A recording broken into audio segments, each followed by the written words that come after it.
সিদ্ধ হলে শক্ত হয়ে যায়? হ্যাঁ। নরম হয় না? না বলছি না, পাটি চাপটা নি, পাট পাট হয়ে গেছে। Hey guys, good morning, welcome back to a new blog. তো আজকে হচ্ছে 3 তারিখ, বছর পড়েছে 3 দিন হয়েও গেল। আর এখন বাজে হচ্ছে 11টা। আর আমি এখন দেখতে পাচ্ছ রেডি হয়ে গেছি। আমি এখন যাবো একটু বাজারে। অ্যাকচুয়ালি বাজারে যাওয়ার কারণ হচ্ছে আমি আজকে ভাবছি একটু পিঠে বানাবো। তার জন্য আমি গুড়, চালের গুঁড়ো সব রেডি করে রেখেছি।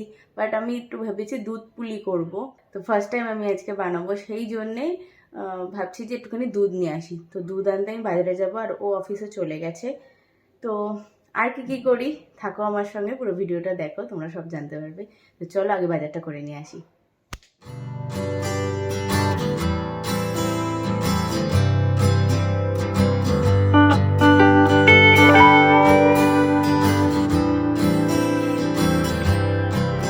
ও মাসি 10 টাকার ফুল দাও। একটু পরে मुंह से सुपारी निकाल के बात कर रहे बाबा।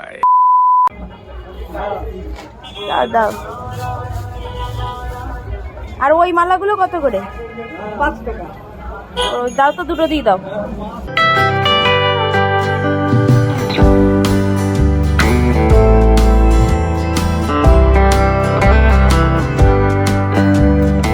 আমার কিন্তু এখন বাজার হয়ে গেছে, আর সঙ্গে একটু ফুলও নিয়ে নিয়েছি।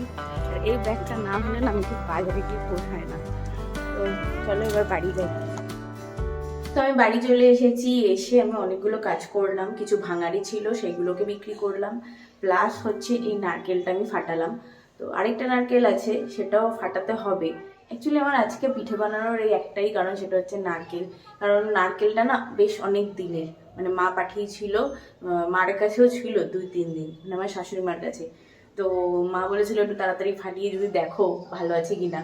তাই ভাবলাম যে পৌষ পার্বণ অবধি এখন 1 সপ্তাহ ভালো থাকবে কি থাকবে না, তাই আমি ফাটিয়ে দেখলাম। তা দেখলাম যে না, ভালো আছে। এইটা তো ভালো আছে, এবার ওইটা জানি না কি হয়।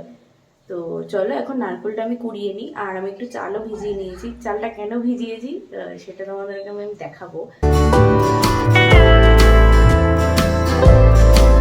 আমার তো নারকেল কোড়ানো কমপ্লিট। এবার আমি এখন বসেছি চাল গুঁড়ো করতে। এই যে এখানে হচ্ছে চাল গুঁড়ো হচ্ছে, কিছুটা হয়ে গেছে, অল্প কিছু, এই যে একটুখানি হয়েছে। আর এখানে হচ্ছে চাল গুঁড়ো করা হচ্ছে, আর এই যে বাকি চালটুকু। তো বাজারে কেনার থেকে আমি বাড়িতে এভাবে চালটা গুঁড়ো করে নিই, তাতে করে একটু বেশিও হয়, আর একটু যদি এক্সট্রা থাকে তাহলে সমস্যাও হয় না। যখন গ্রামের বাড়িতে ছিলাম তখন ওরকম চাল কিনে নিয়ে এসে ওটা টেস্ট করে আমরা হচ্ছে পিঠে বানাতাম। এখন তো ঢেঁকিতে ভাঙানো চাল পাওয়া যায় না, তো এইটাতেই করতে হবে, কিছু করার নেই।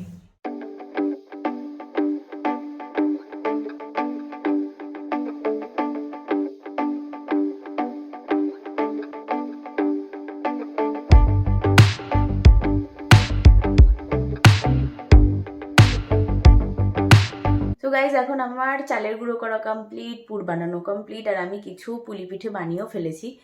আর এখন হচ্ছে জাস্ট দুধটা গরম করব, গুড় দেবো, আর হচ্ছে পিঠেগুলো দেবো। তো অনেকটাই লেট হয়ে গেছে, এখন প্রায় 2টো বাজে, আর এখন আমি স্নান সারিনি। তো যাই, আমি স্নানটা সেরে পুজোটা দিয়ে নিই, তারপর এইগুলো করবো। চলো, আমার পিঠে বানানো তো কমপ্লিট, আর একটু একটু ফেটে গেছে, হ্যাঁ, দেখা যাক কি হয়। আর এদিকে দুধ ফুটছে, দুধটা আমি গরম করে রেখেই তারপরে ভাবছি স্নানে যাব। দুধটা ততক্ষণ একটুখানি ঠান্ডা হয়ে যাবে।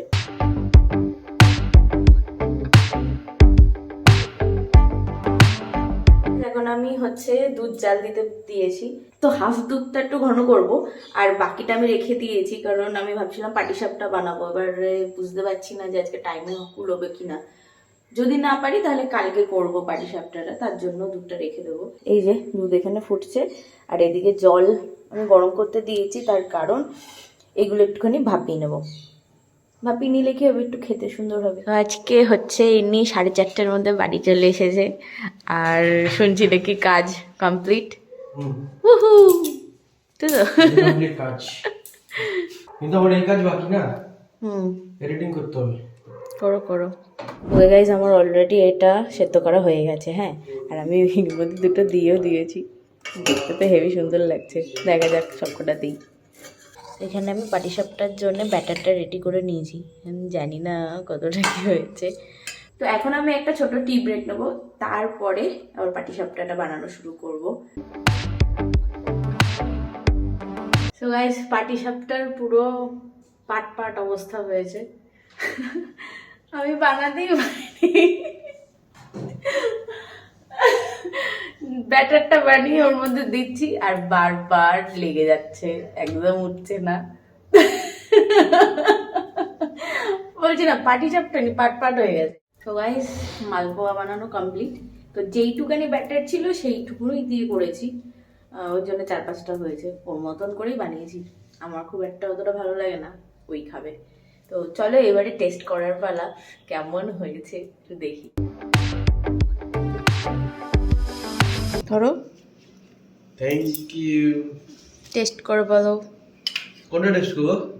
এটা টেস্ট করো আগে দুধের। এটা? হ্যাঁ। ওকে গাইস, খাচ্ছি। ভালো হয়েছে? হয়েছে। এটা আর একটু সিদ্ধ হতো, মানে বেশি শক্ত হতে হয়ে গেছে। হ্যাঁ, তা আরও সিদ্ধ হবে। শক্ত হয়ে সিদ্ধ হয়েছে বলেই তো শক্ত হয়েছে। সিদ্ধ হলে শক্ত হয়ে যায়? হ্যাঁ। নরম হয় না? না,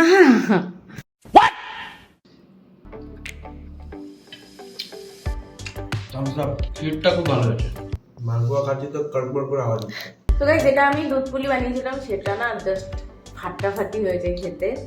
তার পাশে মালপোয়াটা কিচ্ছু না, এত সুন্দর লাগছে। তো চলো, আজকের মতন ভিডিও এখানেই শেষ করছি। এখনো আমার রাত্রে রান্না আছে, এখন যাবো সবজি টবজি কাটবো, আবার রাত্রে রান্নার জন্য বসবো। তো চলো, তোমাদের সঙ্গে দেখা হচ্ছে পরের ভিডিওতে। টাটা।